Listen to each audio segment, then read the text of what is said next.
Good morning बच्चों।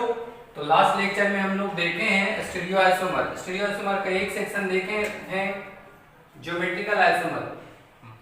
Geometrical isomer इसका second section क्या है हम लोग का? Optical isomer. Optical isomer.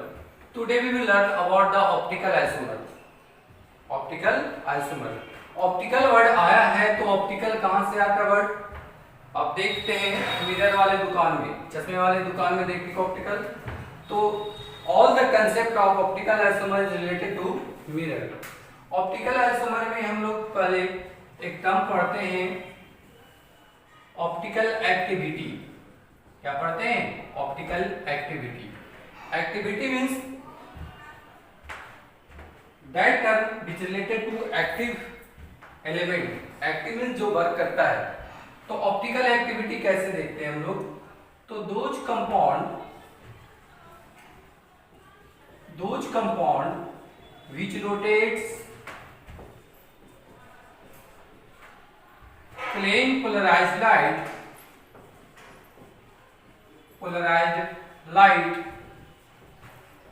either in clockwise or anti-clockwise direction known as optically active compound। Optically active compound. तो वैसा कोई भी कंपाउंड जो किसे रोटेट कर दे? प्लेन पोलराइज्ड लाइट को, उसे क्या कहते हैं? Optically active compound. ये क्लॉकवाइज रोटेशन भी हो सकता है और एंटी क्लॉक भी हो सकता है। तो जैसे भी रोटेट करे उसे क्या कहते हैं हम लोग? Optically active compound. तो हम लोग को जानना पड़ेगा what is plane polarized light. अगर प्लेन पोलराइज्ड का कंसेप्ट पता हो तभी हम बताएंगे कि वो रोटेट करता है या नहीं करता है। तो एक स्पेशल टाइप का लाइट है जो रोटेट करता है ओनली इन वन डायरेक्शन। तो इसको फॉर्मेशन के लिए क्या करते हैं हम लोग? To form plane polarized light initially we have ordinary light. Ordinary light क्या होता है? मूव करता है इन ऑल डायरेक्शन में। कोई भी ऑर्डिनरी लाइट होगा तो क्या करेगा? मूव करता है इन ऑल डायरेक्शन। ये नहीं देखता कौन कैसा है, सब पे क्या करेगा? यूनिफॉर्म लाइट देगा। जैसे सन हम लोग को क्या करता है? सभी डायरेक्शन में लाइट देता है। वैसे ही यहाँ पे क्या कहलाता है? Ordinary light. Ordinary light. इसे जब हम निकोल प्रिज्म से पास करा देते हैं, निकोल प्रिज्म से, तो ये लाइट रोटेट करने लगता है ओनली इन वन डायरेक्शन। क्या रोटेट करता है? Only in one direction. Initially ये सभी डायरेक्शन रोटेट करता तो उसे क्या कहते थे? Ordinary light. जब ये एक डायरेक्शन रोटेट करता तो इसे हम कहते हैं plane polarized light. In short PPL. क्या कहते हैं? पीपीएल।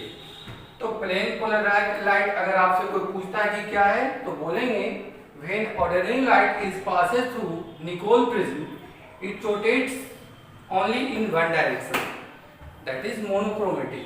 तो उस समय क्या कहते हैं? इसे हम प्लेन पोलराइज्ड लाइट कहते हैं।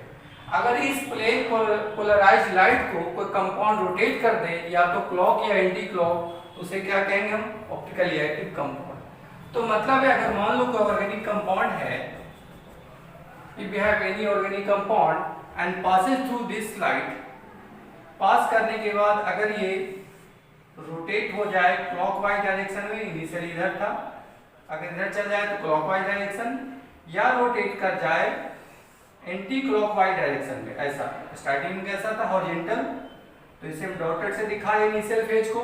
तो रोटेट करके अगर इस डायरेक्शन में चला गया, अगर ऐसा करता है तो इस कंपाउंड को क्या बोलेंगे हम? कंपाउंड इज और ऑप्टिकली एक्टिव। ये क्या है? ऑर्गेनिक कंपाउंड है। एनी ऑर्गेनिक कंपाउंड अगर ये कंपाउंड इसे रोटेट करे आइदर इन क्लॉकवाइज और ये एंटी क्लॉकवाइज, देन वी से this compound is optically active. अगर ये रोटेट नहीं कर पाए, पास कराने के बाद जैसा है वैसा ही दिखेगा, ऐसा ही अगर दिखे पीपीएल, तो समझ जाएंगे ये कंपाउंड क्या है, ऑप्टिकली इनएक्टिव है। क्लियर है? तो ऑप्टिकल एक्टिविटी टर्म्स क्या होता है, इससे हम पता करते हैं कि मेरा इस लाइट को रोटेट कर पाएगा या नहीं कर पाएगा। रोटेट करता है क्लॉकवाइज तो कहते हैं उसे हम डेक्स्ट्रो रोटेटरी। अगर एंटी क्लॉकवाइज रोटेट करता है तो उसे कहते हैं लेवो रोटेटरी। शॉर्ट में लिखते हैं एल एंड इसे लिखते हैं डी। तो कहीं पे भी डी और एल लिखा हो तो हम समझते हैं कि वो कंपाउंड डेक्स्ट्रो और लेवो के लिए यूज किया गया, और ये टर्म्स तभी यूज होगा जब वहां पे हम लोग ऑप्टिकल एक्टिविटी का बात करेंगे। क्लियर है? नाउ आगे बढ़ते हैं।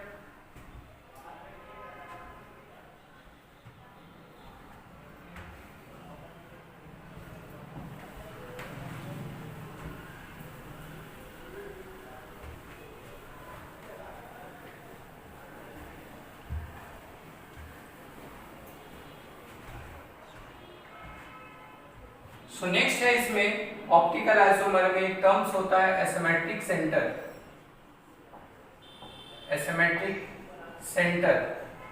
और भी से कायरल सेंटर। इसका आइडिया रहना बहुत जरूरी है टू स्टडी ऑप्टिकल आइसोमर। तो किसे कहते हैं एसिमेट्रिक सेंटर? दो centre about which four different group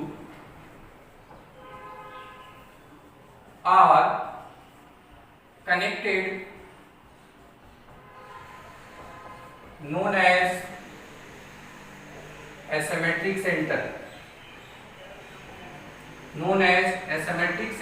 और chiral center यूज किया था ऑप्टिकल एक्टिविटी के लिए। तो अगर मान लो कोई सेंटर X है, इस पे 4 कनेक्टिंग ग्रुप है, letters A, B, C and D। There are 4 group A, B, C and D। अगर ये चारों के चारों डिफरेंट हो जाएगा तो इस सेंटर को क्या कहेंगे हम? Chiral centre. मतलब क्या होना चाहिए कायरल सेंटर के लिए? A, B, C and D should be different।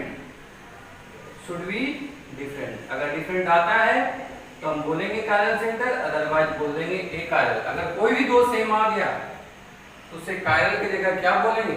Achiral. Achiral means optically inactive.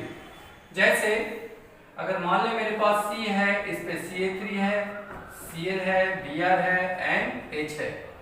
तो आप देखेंगे ये कायरल सेंटर हम लोग देखते हैं कार्बन पे, तो कार्बन पे तो क्लोरीन पे नहीं लिखेंगे, यहाँ C है, C पे क्या क्या लगा है? Chlorine, bromine, H and CH3। Since all these 4 are different, तो इस सेंटर को क्या बोलेंगे? Chiral centre. किस सेंटर को कायरल बोलेंगे? इस कार्बन को। कायरल सेंटर को हम लोग एसेप्टिक से भी दिखाते हैं ऐसा करके। तो जब भी कायरल सेंटर होगा तो इसे नोटेशन यूज कर सकते हैं ऐसा करके, या अपना कन्वीनियंस के अनुसार स्टार भी दिखा सकते हैं, जैसा दिखाएंगे, लेकिन ये तभी नोटेशन यूज करेंगे तो सेंटर क्या होगा? कायरल। जैसे मान ले मेरे पास कोई दूसरा एग्जांपल्स है HCl Br CH Br Br। हम लोग को चेक करना है कायरल सेंटर, तो एक एक करके चेक करेंगे। क्लोरीन तो चेक करेंगे नहीं, कार्बन पे क्या है? इस पे हाइड्रोजन लगा है, Cl लगा है, Br लगा है, तीनों अलग है और चौथा इतना बड़ा ग्रुप है। ऑल आर डिफरेंट, तो ये सेंटर कैसा हो जाएगा? Chiral centre. क्लियर है? अगर हम इस कार्बन के लिए चेक करेंगे तो देखिए चारों ग्रुप अलग है कि नहीं? तो हाइड्रोजन है, ब्रोमीन है और फिर ब्रोमीन आ गया, ये दोनों क्या आ गया? सेम। जैसे ही कोई भी दो सेम होगा तो वो कायरल नहीं होगा, क्योंकि कायरल के लिए चारों के चारों क्या होना चाहिए? डिफरेंट। तो ये सेंटर कायरल नहीं है। तो पूछेगा आपसे नंबर ऑफ कायरल सेंटर कितना है, तो नंबर ऑफ कायरल सेंटर इस कंपाउंड में कितना बोलेंगे? 1 बोलेंगे। अगर कोई थर्ड एग्जांपल पकड़ ले हम, मान लें ऐसा CA3 CH Br CH Br CA3 ऐसा है। तो अब इसमें चेक करना है कितने कायरल सेंटर है। तो कायरल सेंटर के लिए क्या होना चाहिए? चारों ग्रुप डिफरेंट। तो एक कार्बन तो चेक करेंगे नहीं, बिकॉज 3 हाइड्रोजन है, तो तीनों सेम ही हो गया, तो वहां नहीं चेक करेंगे। अगले कार्बन पे जाएंगे तो क्या मिलेगा मुझे? Hydrogen, bromine, Br and CA3, ये तीनों अलग है और चौथा इतना बड़ा ग्रुप है, तो सब डिफरेंट है। तो ये सेंटर क्या होगा मेरा? कायरल होगा। क्या होगा, कायरल। वैसे ही अगर इस पे आते हैं तो क्या मिलता है मुझे, HCl3Br, तीनों डिफरेंट है और चौथा इतना बड़ा ग्रुप, तो ये भी सेंटर क्या है, कायरल है। तो पूछेगा नंबर कितना है कायरल सेंटर का, तो बोलेंगे 2। यहाँ n क्या इंडिकेट कर रहा है, नंबर ऑफ कायरल सेंटर, कितने कायरल सेंटर मिले, 2।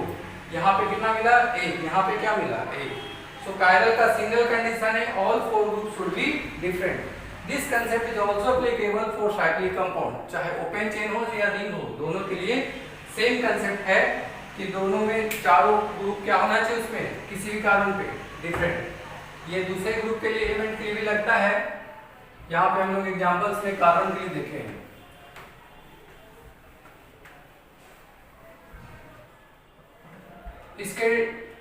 इसे अगर हम देखते हैं साइक्लिक कंपाउंड में, तो मान लो ये कंपाउंड है साइक्लिक, यहाँ पे डबल बॉन्ड O है, यहाँ H है और ये CH3। आपको चेक करना है इसमें कायरल सेंटर है कि नहीं। तो कायरल सेंटर हम लोग देखते हैं सिंगल बॉन्ड के बॉन्ड, तो यहाँ पे इस कार्बन को देखो, इस कार्बन पे क्या लगा हुआ, H, CH3 दोनों अलग है। इसमें एंटी क्लॉक में क्या मिलेगा, C, और क्लॉक में क्या मिलेगा, CH2। क्या है ये, CH2, क्योंकि पढ़ा चुके हैं पहले आपको, ये जितने भी होते हैं सबके सब क्या होते हैं, कार्बन, सबके सब क्या है, कार्बन है। और कार्बन कितने बॉन्ड बनाता है, 4 बॉन्ड। तो हिडन बॉन्ड इसका कितना है, 2। तो यहाँ पे क्या होगा, H, यहाँ पे भी क्या होगा, H। तो नहीं मिली के तो अंडरस्टूड है, जो पॉइंट आता है वहां CH2 होगा। यहाँ पे देखिए कोई भी ऐड नहीं होगा क्योंकि यहाँ ऑलरेडी 4 बॉन्ड है ना। तो ये सेंटर कायरल है कि नहीं, तो H है, CH3 इधर CO है, इस साइड में क्या है, CH2, 4 ग्रुप अलग है, तो ये सेंटर क्या होगा, कायरल। क्या और कोई सेंटर कायरल हो सकता है, तो आप देखेंगे यहाँ पे ये दोनों हाइड्रोजन है यहाँ पे, तो यहाँ भी कायरल सेंटर होगा, इस समय कायरल सेंटर होगा। कितने कायरल सेंटर होगा, 1। अगर इसी कंपाउंड को हम नॉर्मल दिखा देते हैं ऐसा करके, पूछते हैं क्या ये कायरल है, तो कायरल के लिए देखिए ये H है, ये CH3, क्लॉक में क्या मिलेगा आपको, CH2, एंटी क्लॉक में CH2, क्लॉक में भी क्या मिल रहा है, CH2। तो दोनों सेम है, यानी कायरल सेंटर नहीं है, तो यहाँ इनका मान कितना है, 0 है। तो कायरल सेंटर चाहे साइक्लिक हो या open chain, condition is remain same, all the 4 group should be different. Ring में हम लोग क्लॉक देखते हैं और एंटी क्लॉक देखते हैं, अगर दोनों डिफरेंट है तो कायरल बोलेंगे, अगर डिफरेंट नहीं है तो कायरल नहीं बोलेंगे। जैसे कोई और एग्जांपल्स अगर हम पकड़ दें, कोई साइक्लिक कंपाउंड है, यहाँ पे CO है, CH3 है, H है, OH है, CH3 है। पूछेंगे कितने कायरल सेंटर है इसमें, अगर चेक करें तो डबल बॉन्ड पे तो चेक करेंगे, इस पे क्या मिल रहा है, CH3H, एंटी क्लॉक में क्या मिलेगा, CO, क्लॉक में क्या मिलेगा, इस ग्रुप के साथ कार्बन, तो ये सेंटर क्या हो जाएगा, कायरल, क्योंकि इधर में CO मिलता है, इधर अलग मिलता है, तो क्या कहलाएगा, कायरल। नेक्स्ट वाले में अगर हम देखें तो इस कार्बन पे क्या मिल रहा है, OH, CH3 दोनों अलग है, इधर पे मिलेगा CH2, इधर क्या मिलेगा, CH, CH3, तो ये सेंटर कैसा है, कायरल। तो यहाँ कितने कायरल सेंटर होंगे, 2। तो अगर हम प्रॉब्लम्स देंगे तो आप बनाइएगा नंबर ऑफ कायरल सेंटर, देख लेंगे चारों ग्रुप डिफरेंट है या नहीं है। ये अदर एलिमेंट्स के लिए भी लगता है, अगर कार्बन के अलावा कोई और होता भी हम चेक कर सकते हैं वो कायरल है कि नहीं है, मतलब एसिमेट्रिक सेंटर है या नहीं है। जैसे अगर मान लो कोई साइक्लिक कंपाउंड है कुछ ऐसा,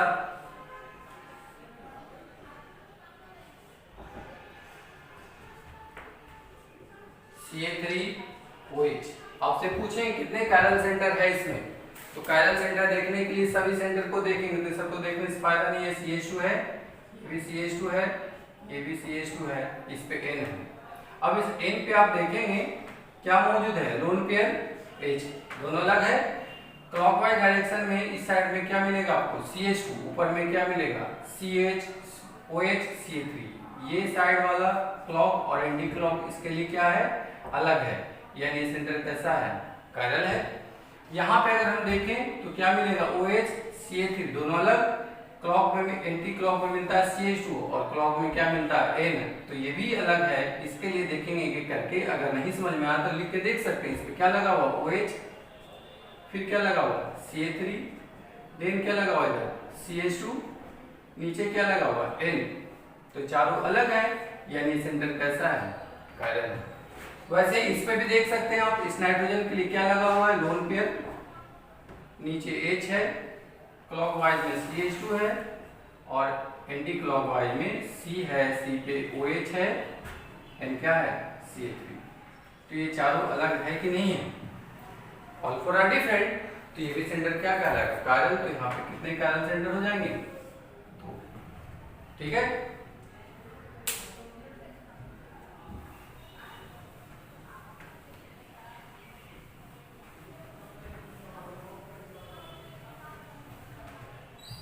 types of chiral centre. Types of chiral centre. तो दो तरह का कायरल सेंटर होता है। One is similar asymmetric centre,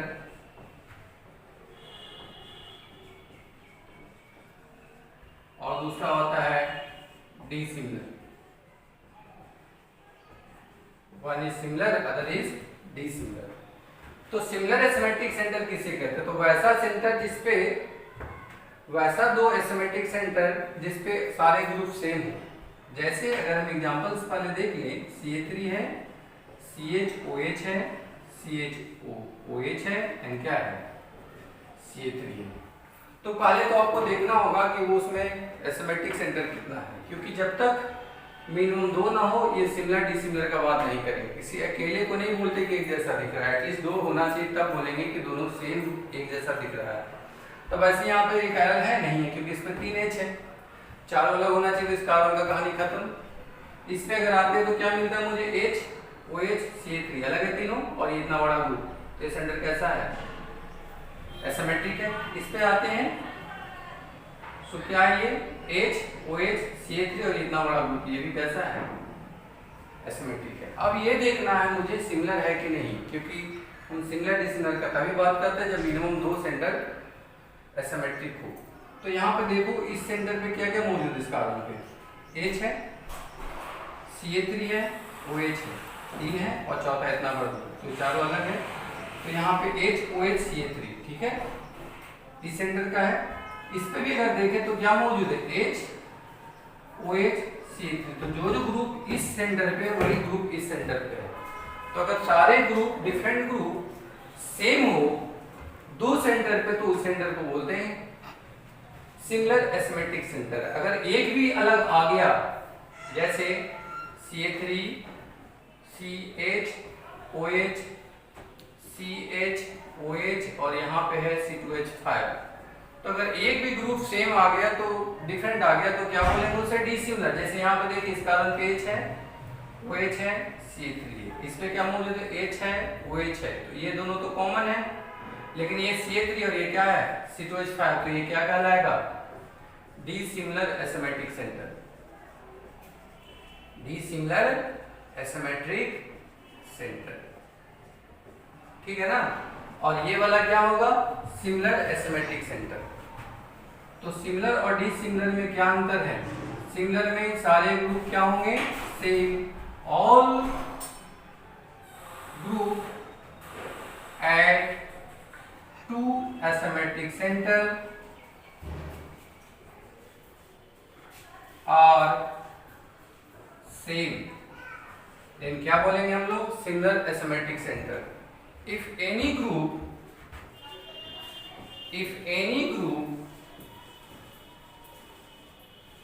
is or are different, then we say center is dissimilar. Center को क्या बोलेंगे? डिसिमिलर। कोई भी अगर दो ग्रुप अलग आ जाता है तो उसे हम डिसिमिलर बोलते हैं। अगर सारे के सारे सेम आता है तो क्या बोलते हैं? उसे हम सिमिलर एसिमेट्रिक सेंटर। ठीक है।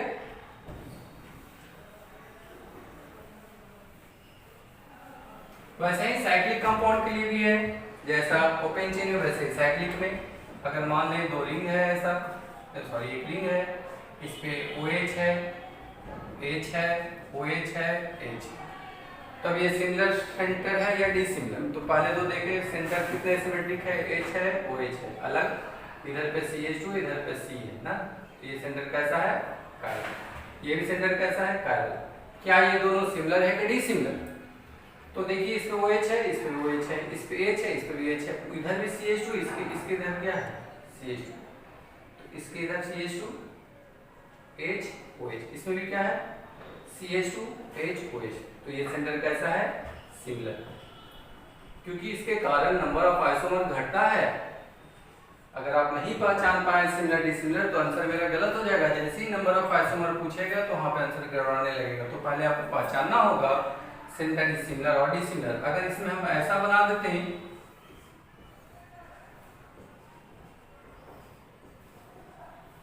ऐसा, सो क्या है ये CH2, इसमें क्या मौजूद है OH H CH2, इधर पे C है, इसमें क्या मौजूद है H OH CO। अब देखिए ये सेम है, ये सेम है, ये सेम है, ये सेम, लेकिन इसका तीसरा ग्रुप CH2, इसका तीसरा ग्रुप कौन है CO है। तो ये क्या है हमारा डिफरेंट। तो इसका मतलब है कि ये कैसा सेंटर होगा dissimilar asymmetric centre, dissimilar asymmetric centre. Clear है ना। तो सिमिलर डिसिमिलर देखना बहुत जरूरी है, बिकॉज इससे हम लोग डिसाइड करते हैं मेरे पास कितने ऑप्टिकल आइसोमर बनी हुई। जैसे ही नंबर वाला प्रॉब्लम आता है प्रॉब्लम पर टफ हो जाता है। या आगे चलकर आपको हम रिएक्शन भी पढ़ाएंगे तो वहाँ पे सिमिलर के कारण अलग नंबर आते हैं प्रोडक्ट का, और डिसिमिलर के कारण प्रोडक्ट का नंबर अलग आता है। तो this is very very important for examination point of view and for problem point of view also, क्योंकि प्रॉब्लम में भी अगर हम लोग को नहीं पता चल पाता है सिमिलर डिसिमिलर तो हम सही एग्जैक्ट आंसर के पास नहीं पहुंच पाते। एग्जाम में इंटीजर टाइप का भी क्वेश्चन आता है आईडी में, तो इंटीजर टाइप में तो नंबर से ही तो पता चलता है उसमें 2 है 3 है 4 है। अगर आप पहले ही गलत बता देंगे तो आंसर क्या आ जाएगा मेरा रॉन्ग। तो हम लोग को बहुत जरूरी है फोकस करना कि सेंटर सिमिलर है या डिसिमिलर। इसके बाद जब हम नंबर्स ऑफ आइसोमर देखेंगे तो वहां पर डिस्कस करते हैं। ठीक है।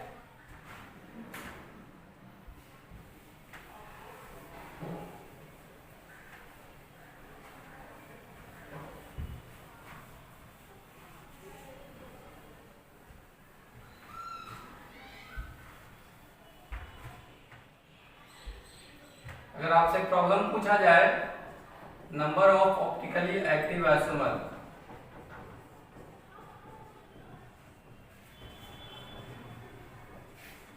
फॉर्मूला होता है 2 का पावर n, वेयर n है number of, where n equal to है number of dissimilar asymmetric centre, dissimilar asymmetric centre. मतलब जब n डिफरेंट होगा तभी हम लगाएंगे, अगर सेम आ जाएगा तो आंसर क्या हो जाएगा रॉन्ग हो जाएगा। फॉर एग्जांपल अगर मेरे पास CH3 है, COH है, CHOH है एंड C2H5 है, पूछेगा number of optical isomer, number of optical isomer, कितने ऑप्टिकल आइसोमर होंगे। तो ऑप्टिकल आइसोमर के लिए आप पढ़ चुके हैं अभी यहाँ पे कि हम लोग को क्या निकालना होगा नंबर ऑफ एसिमेट्रिक, वो भी एसिमेट्रिक क्या होना चाहिए डिफरेंट। अगर डिफरेंट नहीं होगा तो दूसरा फॉर्मूला लग जाएगा। फिलहाल अभी हम देखते हैं डिफरेंट के लिए। तो ये इस पे H है OH है अलग, CH3 अलग, 3 अलग और चौथा इतना बड़ा ग्रुप अलग। तीन सेंटर कैसा है कायरल, वैसे ये भी सेंटर कैसा है कायरल, कैसा है। अब इसमें क्या सिमिलर है या डिसिमिलर, तो देख लो इस पे H है OH है OH है, लेकिन ये CH3 CH2 दोनों अलग है, यानी ये फार्मूला लगेगा। तो नंबर ऑफ ऑप्टिकल आइसोमर का क्या हो जाएगा और n होता है, तो यहाँ 2 का कितना हो जाएगा, यानी कितना आंसर आ जाएगा 4। लेकिन ये रिलेशन तभी वैलिड है जब मेरा सेंटर कैसा हो डिसिमिलर। अब एक ही सेंटर हो, मान लो कि मेरे पास कोई कंपाउंड है ऐसा,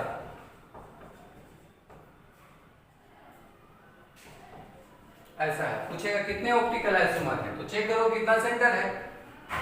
तो ये तो है नहीं, इसमें तीनों हाइड्रोजन है, इस पे H है OH है CH3 अलग है, ये भी है सब अलग। तो ये सेंटर कैसा है कायरल।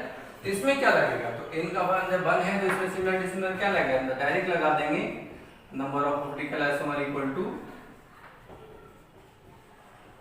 2 का पावर 1, यानी इसको हम कह सकते हैं कि n डिसिमिलर एसिमेट्रिक सेंटर या n इक्वल टू 1 भी कर सकते हैं। ठीक है। तो 1 रहेगा तो यही रूल लगेगा। अगर एक से अधिक सेंटर सिमेट्रिक होगा तो हमको देखना होगा कि वो सिमिलर है या dissimilar.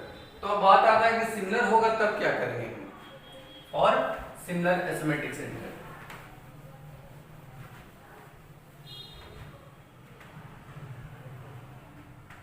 When n is similar asymmetric center,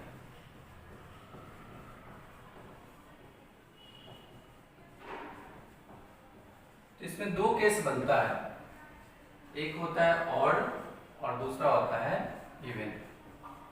मतलब सिमिलर या तो दो हो सकता है, 4, 6, 8, वैसे ही यहाँ पे 1, 3, 5 एक तो होगा नहीं क्योंकि एक के लिए तो रूल ही है, उसमें सिमिलर क्या बात करेंगे। तो ऑड में आ सकता है 3 एसिमेट्रिक सेंटर सिमिलर, 5, 7, इवन में 2, 4, 6 एंड सो। तो अगर n और इवन हो, इफ n इज इवन, तो क्या होगा, तो number of optically active isomer equal to होगा 2 पे पावर n माइनस 1। क्या होगा, 2 पे power n minus 1। Optically inactive कितना होगा, ऑप्टिकली इनएक्टिव इक्वल टू होता है 2 पे पावर n by 2 माइनस 1। तो this is for optically inactive and this one is for optically active. अगर टोटल पूछेगा तो क्या हो जाएगा, तो अगर 2 बॉल रेड है, 1 बॉल ब्लैक है, टोटल पूछेगा तो 3 बताते हैं। मतलब टोटल जब भी पूछता है तो सबको क्या करते हैं, ऐड। तो यहाँ भी क्या करना होगा टोटल के लिए, ऐड, ये एक्टिव है ये इनएक्टिव। तो अगर टोटल ऑप्टिकल आइसोमर पूछेगा तो हम क्या बताएंगे, number of optically active plus number of optically inactive. Optically inactive मतलब मेरा क्या हो जाएगा यहाँ पे टोटल में, तो ऑप्टिकली एक्टिव का फॉर्मूला क्या है, 2 पे पावर n माइनस 1 और इसका क्या है 2 पे पावर n by 2 माइनस 1 जोड़ देंगे। अब देखते हैं एग्जांपल्स।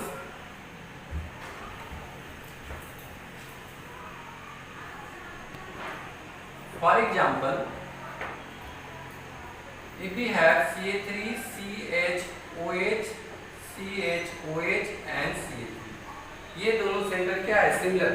कैसे सिमिलर है, तो हम देख सकते हैं यहाँ पे H है, H है, OH है, OH है, CH3 है, CH3, यानी दोनों सेंटर कैसा है, सिमिलर।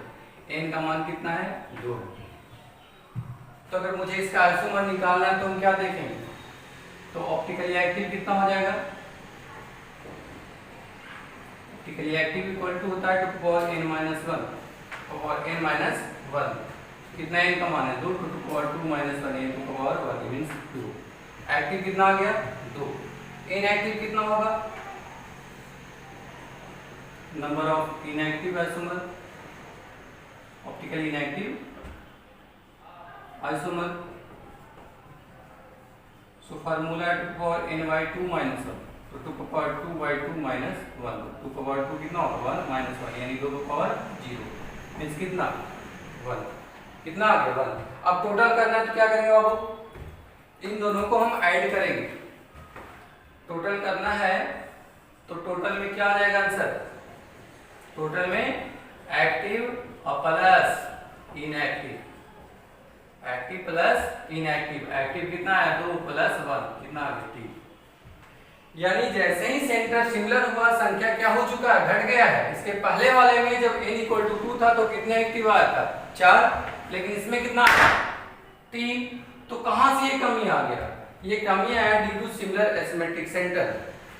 तो अगर फार्मूला भूल जाते तो आंसर डेफिनेटली क्या आ जाएगा, रॉन्ग आ जाएगा। यही n इक्वल टू 2 था, लेकिन जब d सिमिलर एसिमेट्रिक था तो टोटल आंसर कितना था 4, लेकिन अभी कितना आ रहा है 3। इसका मतलब है नंबर ऑफ ऑप्टिकल आइसोमर क्या होता है, घटता है। क्यों घटता है ये भी हम देखेंगे क्लास में। फिलहाल यहाँ फार्मूला से पता चल रहा है कि नंबर एक जगह 4 आ रहा था, यहाँ पे 3 आ रहा है। और वो भी केस कौन सा डील किए हैं, जब n इवन होगा। अभी हम लोग को पढ़ना है जब n ऑड होगा तो क्या होगा। तो इस पर हम प्रॉब्लम्स करेंगे तो सब में सेम कंसेप्ट है, साइक्लिक हो चाहे ओपन चेन हो।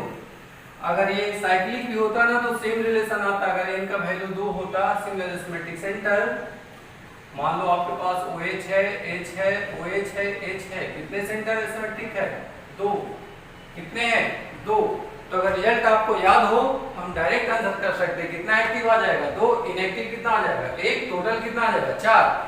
अब प्रॉब्लम बनाना है एग्जाम में तो लगा देंगे, इनका मान क्या है 2 और ये क्या है similar. So therefore optically active कितना हो जाएगा, ऑप्टिकली एक्टिव तो हम लिखेंगे 2 की पावर n-1 फार्मूला होता है इवेन के लिए, तो 2 पावर 2-1 यानी कितना 2 पावर 1 मींस 2। इनएक्टिव कितना हो जाएगा, इनएक्टिव सो इनएक्टिव के लिए फार्मूला होता है 2 पावर n/2-1 क्या होता है 2 पावर n/2-1। तो यहाँ पे क्या लिखेंगे आप 2 पावर 2/2-1 यानी कितना 2 पावर 1-1 और 0 और किसी भी नंबर पर पावर 0 होता है तो वैल्यू कितना होता है 1। सो टोटल निकालना चाहे तो फिर से क्या आ जाएगा 2 + 1 3। अगर यही डिसिमिलर होता, इसी प्रॉब्लम्स को हम थोड़ा सा चेंज कर दें, OHH ClH तो ये सेंटर क्या हो गया डिफरेंट, यहाँ पे OH के कारण एसिमेट्रिक होता है, यहाँ Cl के कारण होता है, दोनों क्या है डिसिमिलर। तो इसमें कौन सा फार्मूला लगेगा, total optical isomer equal to, इसका फार्मूला क्या होता है डिसिमिलर में 2 की पावर n यानी 2 की पावर 2 यानी कितना आ जाता है 4। तो देखिए जैसे ही डिसिमिलर है आंसर कितना आ रहा है 4 और सिमिलर है तो कितना आ रहा है 2 + 1 3 आ रहा है, तो नंबर रिड्यूस हो जाता है due to similar asymmetric centre. तो this was the case for even similar asymmetric centre. अगर ऑड होगा तो क्या रिलेशन लगेगा, when n is odd, odd होगा तो क्या लगेगा, ऑड का मतलब क्या 3 5 1 से नहीं गिनेंगे क्योंकि n के लिए रिलेशन है 2 की पावर 1, वहां सिमिलर डिसिमिलर का बात ही नहीं आता। अकेले कोई बच्चा है वो बोलेगा हम तेज है, इसका कोई मतलब नहीं बनता जब तक कि 1 से अधिक ना हो। तो कंपैरेटिव टर्म हमेशा 1 से अधिक के लिए आता है, तो ये सिमिलर डिसिमिलर भी रिलेटिव टर्म है तो इसके लिए 1 से अधिक होना चाहिए। तो अगर 3 होगा तो क्या होगा, तो इसके लिए फार्मूला जो आपको याद करना होगा number of optically active isomer, optically active isomer formula होता है 2 पावर 2 n-1/2 2 का पावर n-1 माइनस 2 का पावर n-1/2 2 का पावर n-1 माइनस 2 का पावर n-1/2 किसके लिए ऑप्टिकली एक्टिव के लिए। अगर इनएक्टिव का बोलेगा तो नंबर ऑफ ऑप्टिकली इनएक्टिव, तो हम क्या बोलेंगे 2 का पावर n-1/2 ये इनएक्टिव है। तो अगर टोटल पूछेगा तब क्या लिखेंगे आप, टोटल ऑप्टिकल आइसोमर तो पहले ही देख चुके हैं हम, एक्टिव और इनएक्टिव को क्या करते हैं जोड़ देते हैं, तो एक्टिव आइसोमर और प्लस इनएक्टिव। सो एक्टिव कितना है मेरे पास 2 का पावर n-1 माइनस 2 का पावर n-1/2 प्लस 2 का पावर n-1/2, तो ये माइनस माइनस प्लस कैंसिल, बच कितना गया 2 का power n-1। This concept is applicable for similar asymmetric centre when n is odd, even में ये रूल नहीं लगाएंगे, ठीक है। तो अब देखते हैं कि एग्जांपल्स जितना ज्यादा प्रैक्टिस करेंगे उतना ही फायदा होगा हम लोग को। तो अगर मान लो मेरे पास Ca3 है, CHOH है, CHOH है, CHOH है और क्या है Ca3। सो कितने एसिमेट्रिक सेंटर है 3 है और तीनों क्या है सिमिलर है, जो ग्रुप यहाँ है वही वहां पे भी Ca3 OH OH, तो सारे क्या है सेम। तो यहाँ पे n का मान कितना है 3 और ये क्या है सिमिलर, क्या है सिमिलर। तो यहाँ पे हम क्या लगाएंगे formula, so number of optically active isomer, तो क्या होगा रिलेशन में 2 पे पावर क्या होता है n-1 माइनस 2 की पावर n-1/2, तो लिखेंगे तो कितना है 3-1 माइनस 2 की पावर 3-1/2 यानी 2 की पावर 2 माइनस 2 की पावर 3 में से 1 चला जाएगा 2/2 1, तो कितना आ गया 4 - 2 कितना आ गया, तो एक्टिव का आ गया ये। अगर इनएक्टिव का बात करें, इनएक्टिव तो 2 का पावर n माइनस 1/2 कितना हो जाएगा 2 पावर 3 माइनस 1/2, सो 2 का पावर 2/2 यानी कितना पावर 1 यानी कितना आ गया 2। टोटल पूछेगा तो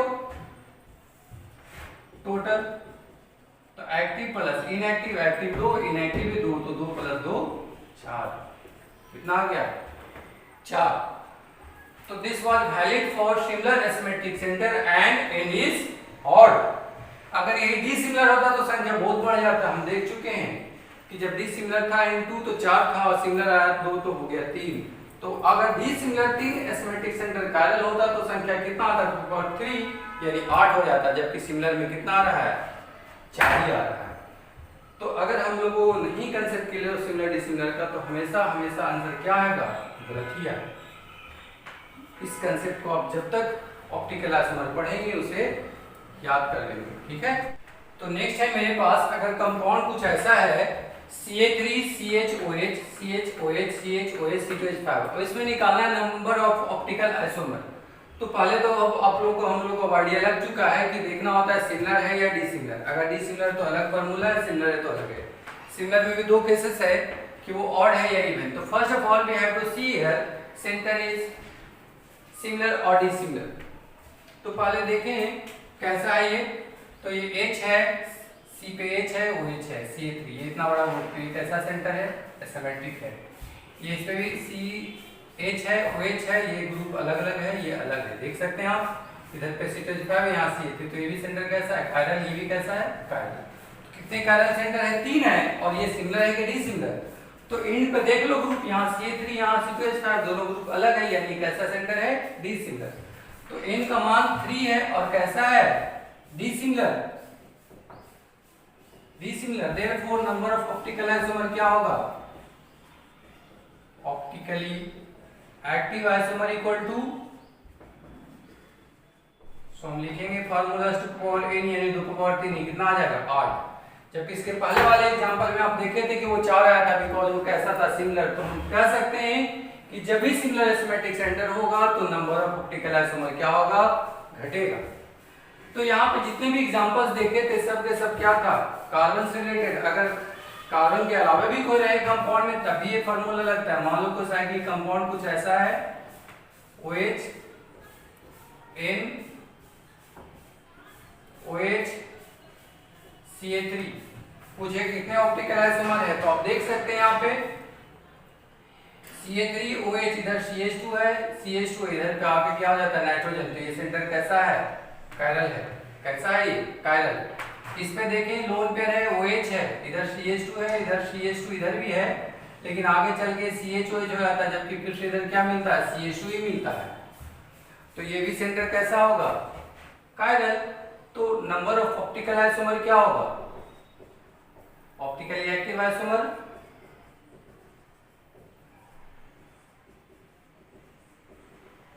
तो कितने सेंटर यहाँ पे 2 का पावर 2 यानी कितना 4 है, ठीक है ना। तो ऐसे ही हम जितने प्रॉब्लम्स आएंगे सॉल्व कर सकते हैं based upon number of optical isomer देख करके कि वो सेंटर सिमिलर है या डिसिमिलर है। तो ये था मेरा concept of number of optical isomer, concept of optically active compound, concept of optically inactive. इन सब कंसेप्ट को आप याद करेंगे तो अगले लेक्चर में हम लोग इसके आगे सीखेंगे। आप इस कंसेप्ट को अच्छे से पढ़ेंगे और ज़्यादा से ज़्यादा बच्चों को बताएं कि नंबर ऑफ ऑप्टिकल आइसोमर क्या होता है, क्योंकि बताने से आप सीखिएगा, जितना शेयर करिएगा उतना सीखिएगा। तो यहाँ पे तो अभी ऑनलाइन क्लासेस चल रहा है तो उससे भी आप दूसरे बच्चों को बता सकते हैं, उनसे शेयर करिए एंड सब्सक्राइब करिए ताकि मुझे भी कुछ फ़ायदा हो और उन बच्चों को भी फ़ायदा हो जो हमसे नहीं पढ़े हैं। तो आसानी से आप उनको बता सकते हैं और वो शेयर सब्सक्राइब करेंगे तो मेरा नया वीडियो जब आएगा तो आपको उसका पहले ही से नोटिफिकेशन मिलेगा, ठीक है। तो मिलते हैं नेक्स्ट लेक्चर में। इसे अच्छे से पढ़ेंगे, प्रॉब्लम प्रैक्टिस करिएगा, जितना प्रैक्टिस करेंगे उतना ही फायदा होगा। अभी समय है ज़्यादा से ज़्यादा रिवीजन करने का। तो पहले पढ़ चुके हैं चैप्टर्स उसको रिवाइज करिए और प्रॉब्लम प्रैक्टिस करके अगर कोई डाउट हो तो हमसे बताइए, हम उसको सॉल्व करेंगे। अगले वीडियो में हम उसे बता भी देंगे कि क्या क्या आपका प्रॉब्लम्स है। तो आप अच्छे से पढ़िए और मुझसे शेयर करिए कि आपको क्या प्रॉब्लम्स हैं, हम उसको सॉर्ट आउट करेंगे। ठीक है।